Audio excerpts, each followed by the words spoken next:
Hello, and welcome to my channel. It's the Network Specialist. Please like this video, subscribe to my channel, and hit that notification bell so that you know each and every time I upload a video.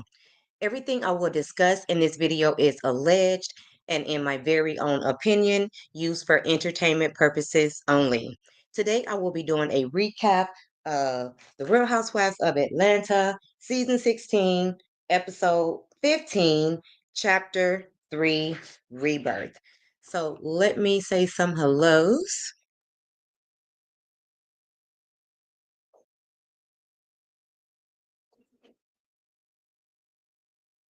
Hey, Mama Bees, thank you so much for being here.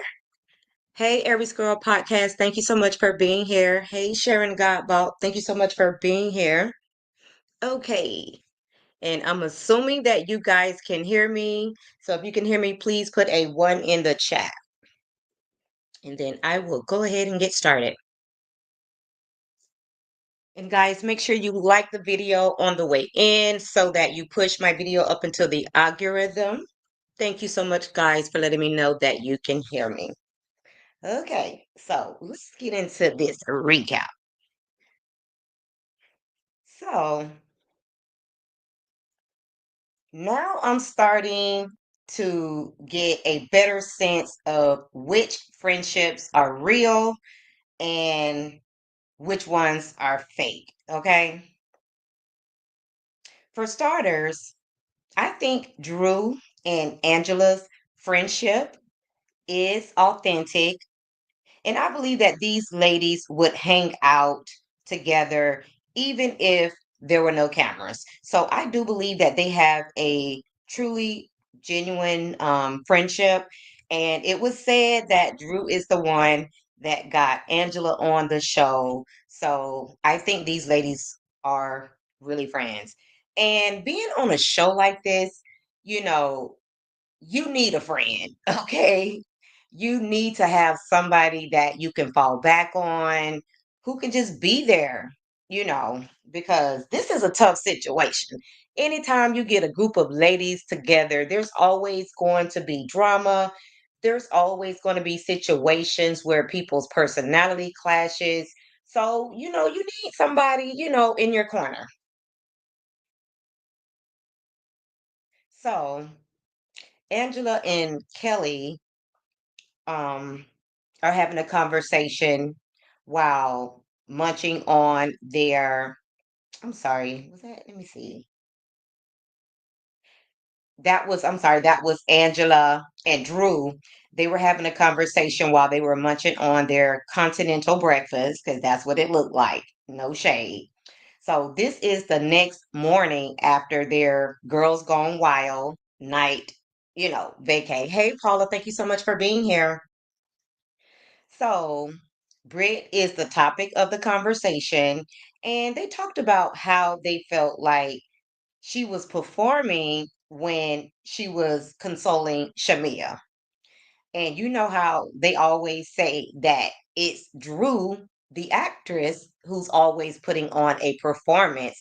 So Drew was throwing shade to say that it definitely looks like, you know, Britt could have won an Oscar for the performance she put on trying to console Shamia. And I absolutely agree because the thing with Britt is she just doesn't have balance. Like she doesn't know when too much is too much. Like she doesn't have a cutoff point. It's either very low energy with Brit or very high and aggressive energy with Brit. Like there's no in between. Okay. So Brit just what I sum that up to be is that Brit really does not have any social skills. Her social skills are definitely lacking. And it's unfortunate because some people have that issue. As much as they try to be outgoing, sociable, some people just don't have that in them, and that's okay. You know what I'm saying? Everybody can't be the same. You're going to have a quiet one in the bunch.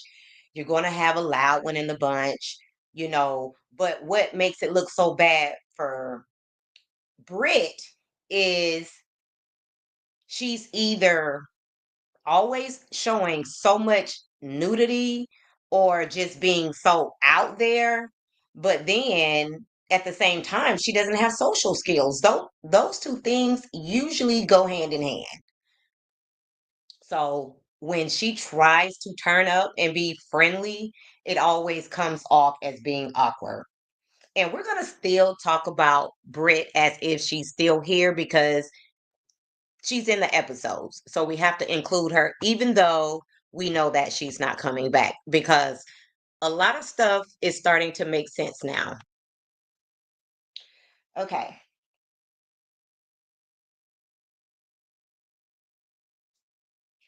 Now, when Angela was telling Drew about her facial expressions, when Britt was, giving her performance, I know exactly what Angela is talking about because I get that a lot.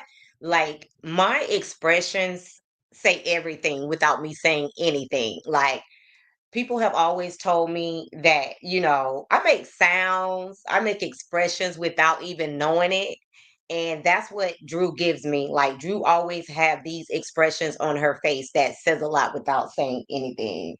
And if you're trying to have like a moment, sometimes like Angela said, it could be hard, if you look that way and she's over there with all those expressions on her face when they were trying to have a vulnerable moment. So they laughed it out over that. That was pretty funny.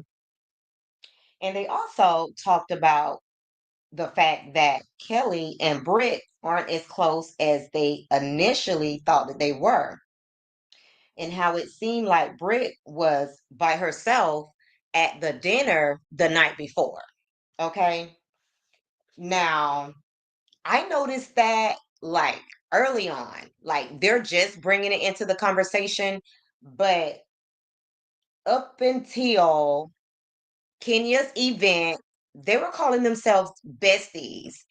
And shortly after Kenya's event, where everything went south, that's when I started to notice that their friendship was starting to deteriorate.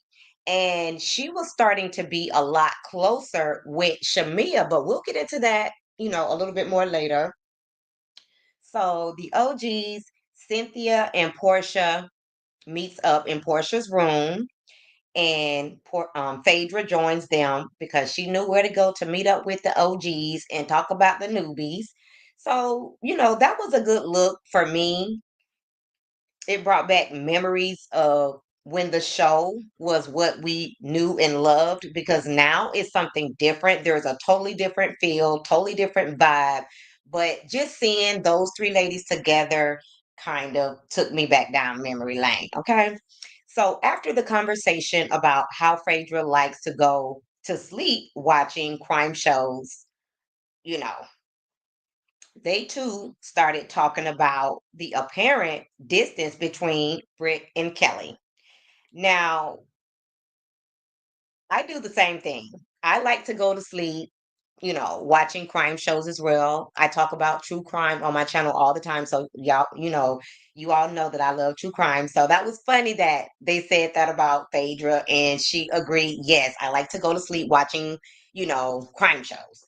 So, they started talking about Britt and Kelly as well, and how they noticed that Britt is just kind of like hanging out there by herself when they all came together. That was supposed to be Kelly's bestie, and that's why you really should not use that term too loosely, because it really does give people the wrong idea of being a bestie to someone. And having a bestie, that's supposed to be very, very sacred, and there's certain boundaries that you don't cross, and you just defend your bestie. So I think in this date and time people use that term too loosely, and we all know that Shamia never meets a stranger and she calls everybody bestie. So we know that she's not serious when she uses that term, but we know that Portia is supposedly her so-called bestie. So They went on to talk about, inverted body parts. Phaedra shared that um when she was in the room with Britt, her nipples were inverted and she thought it was some type of magic trick. And then, Portia chimed in to talk about Cynthia's private inverted parts. And I'm like, oh, MG, now that's TMI. Like, how do you know all that, Portia?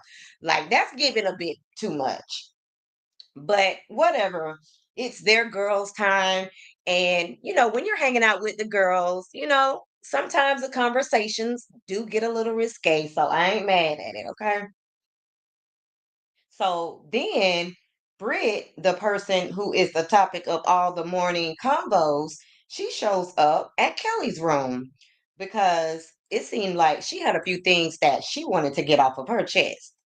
She came in with this sad puppy dog look, even though the night before, everybody had a blast. You know what I'm saying? And then you come in, the next morning looking like a sad puppy dog. And Aries girl said that was TMI on the feminine body parts. Okay. Like, I mean, I know when you share a room with people, sometimes you get undressed. You might see something here or there. But Phaedra had literally almost just met Brett. Like, she seen too much, okay, for the very first time meeting somebody, or, the second time. That was a lot. So she let Kelly know that she felt like her and Shamia was giving passive aggressive behavior at the dinner when they were talking about the donations. And she called Kelly out and said, we had a conversation and I asked you, like, what do I need to do? What do I need to give? What's enough?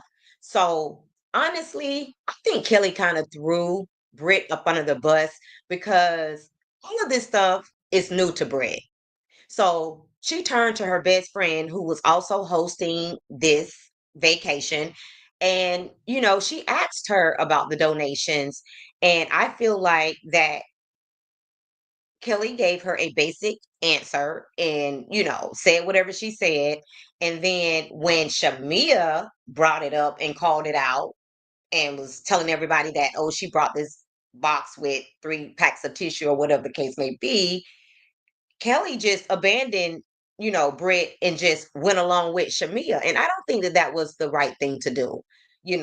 Looking back on the situation, either you should have told Britt what it was and what was expected of her, and if you didn't do that, you should have defended her when Shamia called her out and say, no, she did ask me. And I just told her to, just give what you can give. And if somebody gives from their heart and they give what they can give, like, you shouldn't embarrass them for that.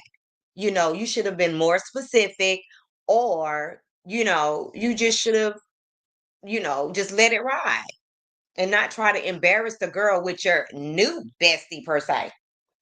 So I can kind of see where Britt was, feeling attacked at that dinner.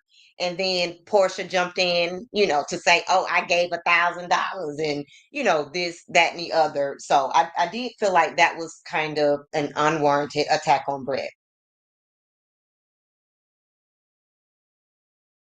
And Kelly explained it all to be that she was just saying that she wants her to show up at as her best self. Okay, couldn't you have that conversation when she came to you to ask you about the donations? Because everybody don't give donations on a regular basis. Obviously, if you're an OG, these girls do this all the time. They get together, they have a charity or a foundation that they donate to.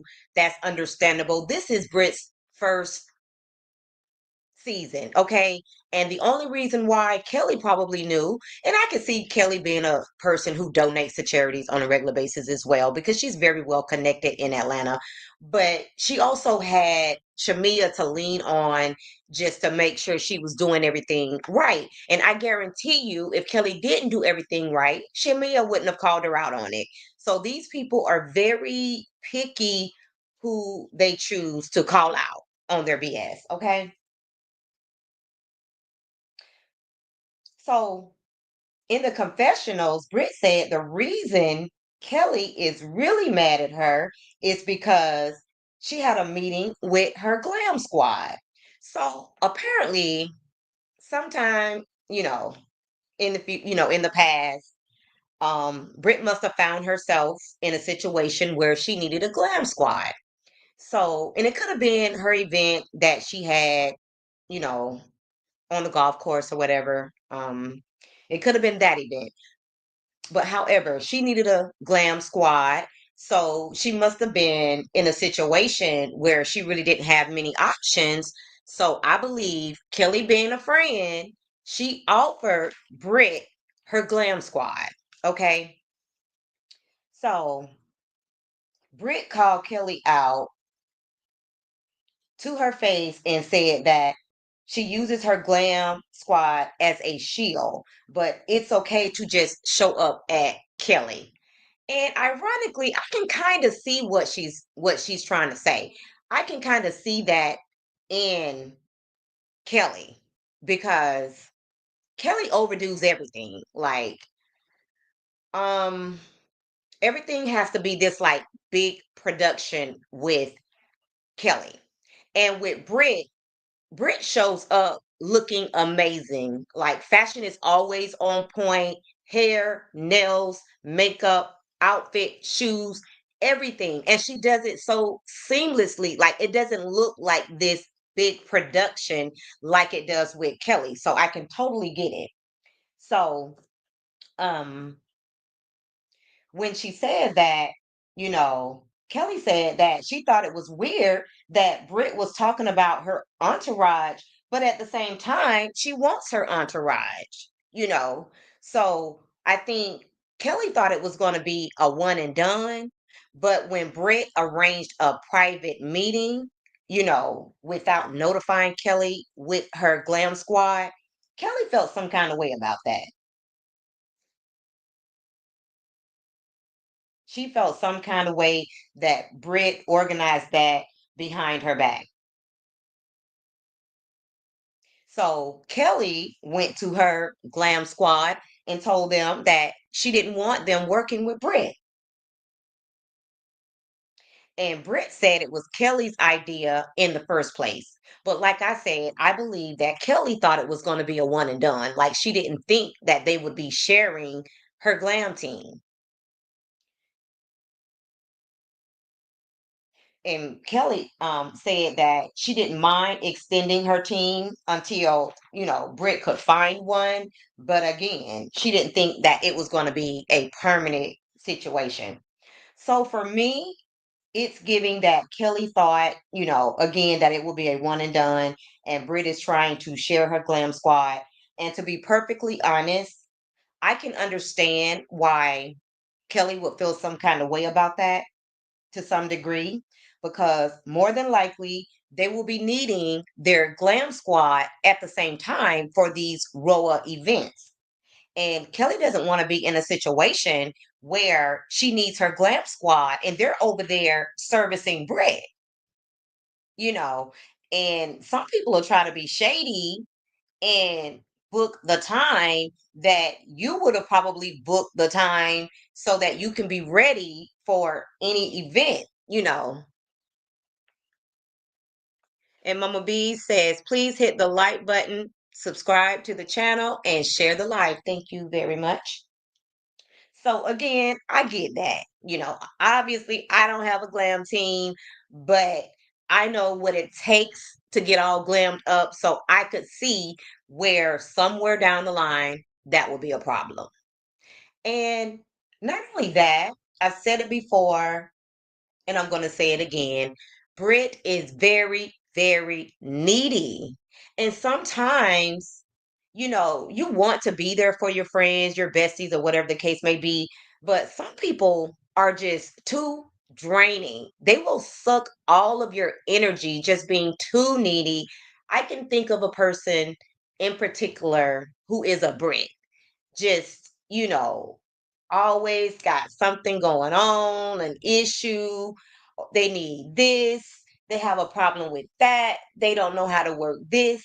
You know, Britt just seems like she's probably always been the type that depended on some man. So basically, and that's why she's so good at looking good in fashions. So her only job, you know, from what I can tell, allegedly, is just being beautiful. You know what I'm saying? Just, you know, utilizing her beauty to get men, to get attention, to get basically what she wants.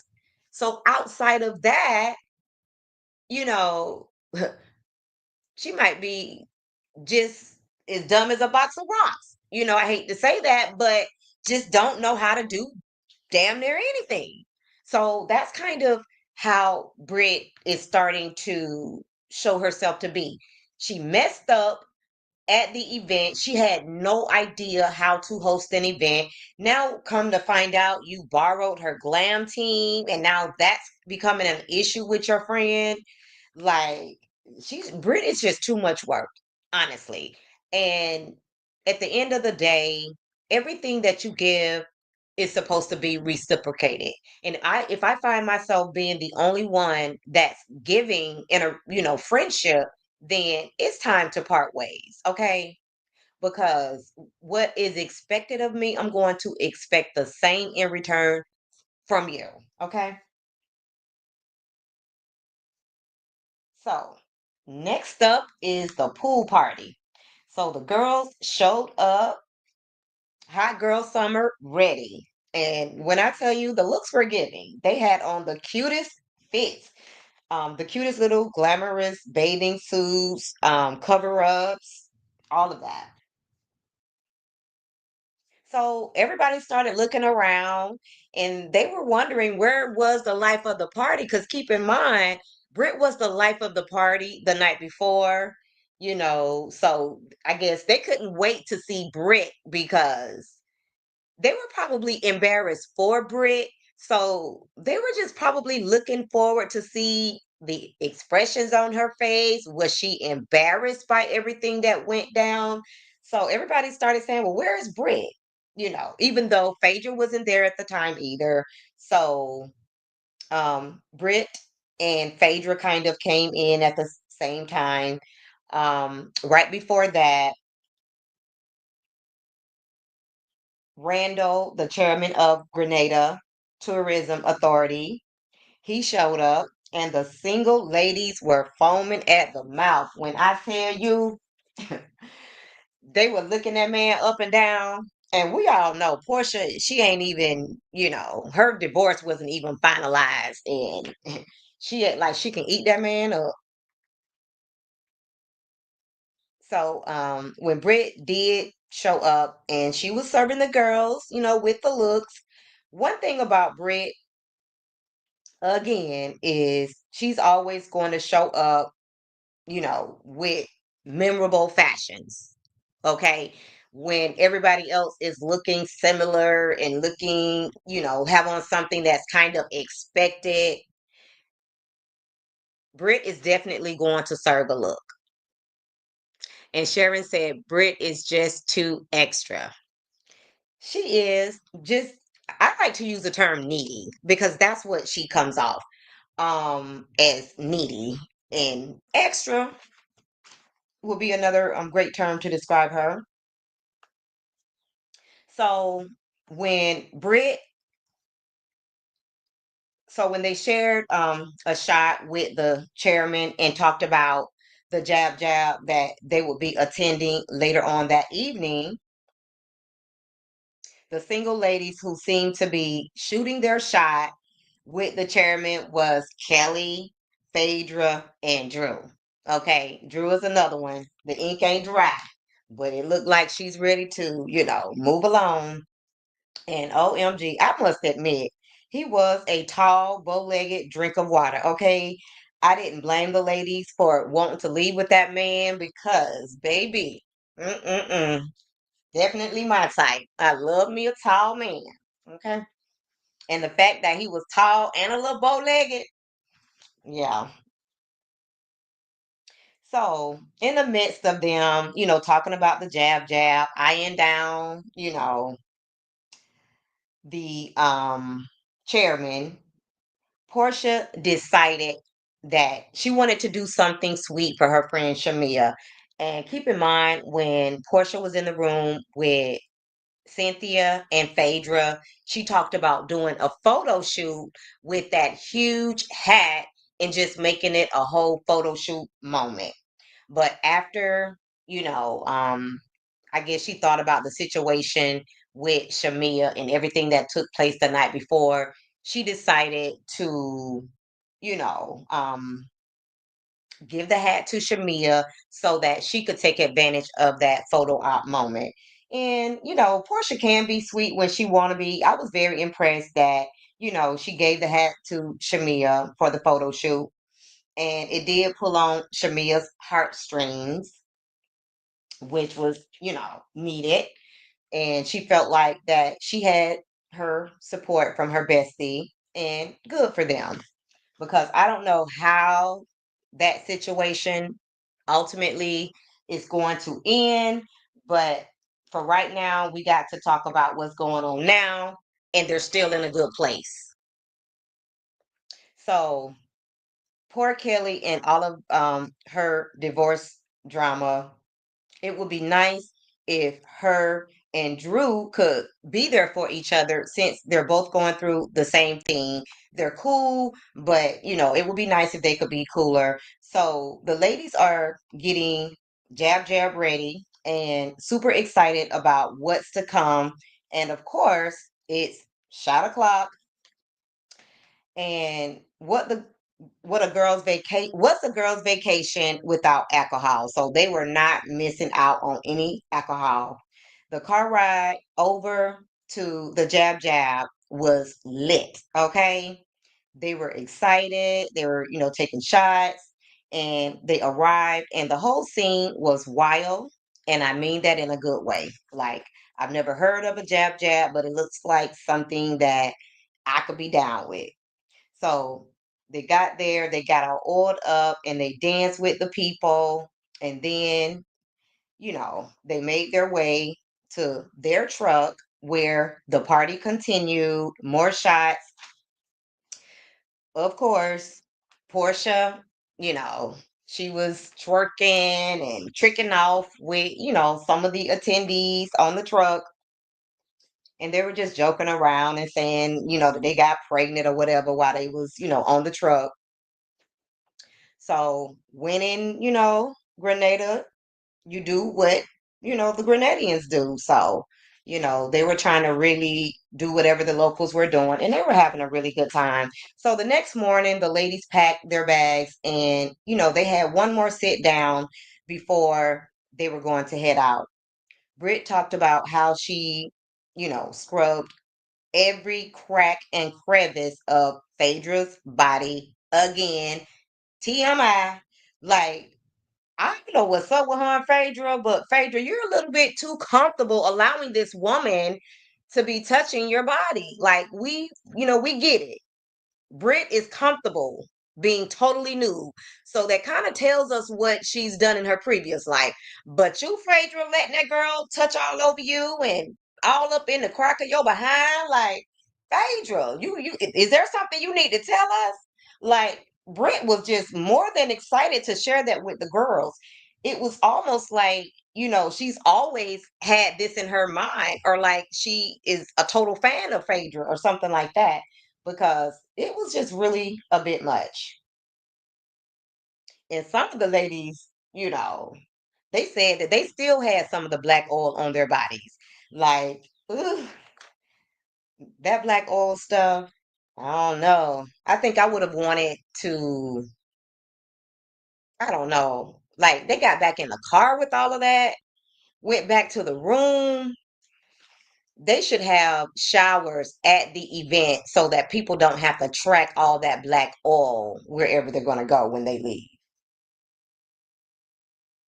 So Kelly talked about how the crystal broke, because remember, while everybody was, sitting around talking about the jab jab, Kelly had to go have a conversation about her divorce. So um, she let the girls know that the crystal broke, and she told them that that symbolizes the end. and she told the ladies that she wanted to throw the crystal in the ocean. So all the ladies got together and they joined Kelly to throw the crystal in the ocean, kind of leaving that life, the divorce and all of that stuff behind. So I thought that was a really nice gesture. And Kelly did say that she was so grateful for Grenada and how it was the rebirth that they all needed.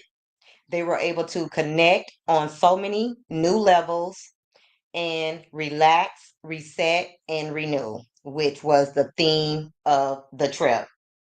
And she also went on to say that she hopes that it continues when they get back to Atlanta. So that was pretty much how that episode ended. And Mama B says they were acting too extra for me over that man. He looked embarrassed. The commissioner, yes, he was embarrassed, but I mean, if you're a man with like 6, 7 beautiful women, any man will be embarrassed and blushing and feeling like on top of the world. And Sharon said, even if it happened, I would never admit to wiping the oil off every crack of my friend's body. You notice who was telling the story. Phaedra stood quiet because I don't think Phaedra wanted that information out there, but Britt was just too excited to share that information because she's really, really trying hard to get in with this group of ladies. So my overall opinion is I honestly feel like Britt backed out of the reunion and decided to file this lawsuit because at some point, especially after watching the what the Bravo sent her, all of the episodes, she felt like she just does not fit in with these ladies, and she doesn't. Bravo, Real Housewives of Atlanta is just not for Brit. And ultimately, at some point, I believe that Brit realized that. Okay. And guys, I'm going to have to get out of here. My time is up. Sharon said Brit was excited. She was overly excited, almost excited as she was when they was consoling Shamia and they said that she got completely naked. Like this girl loves to be naked. So guys, if you did not like the video on your way in, please like the video on your way out. And if you happen to be catching the replay, please like the video, subscribe to the channel, and drop down in the comments so that we can keep this conversation going. And bye for now.